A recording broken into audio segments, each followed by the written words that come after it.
Sah dak waktu semayang badan kita ada jam tangan, cicing, beg duit, kunci dan sebagainya, harukah kita letak di bawah lantai? Masa semayang tu dia ada jam tangan, sah dak semayang pakai jam tangan?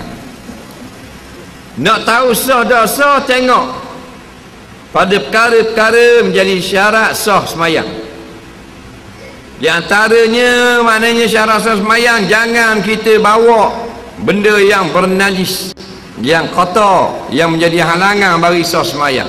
Maka jam tangan dia kalau buat pada tulang babi tak sah. Nampak lagi? Jadi jam tangan ni najis tak? Tak. Maka sah semayang. Cicing sah tak semayang pakai cicing? Tak ada kena-mengena. Jadi mu pakai cicing pun sah, pakai cermin mata pun sah, ada handset pun sah. Mu galah peti sejuk atas belakang sah dia. Tak ada masalah.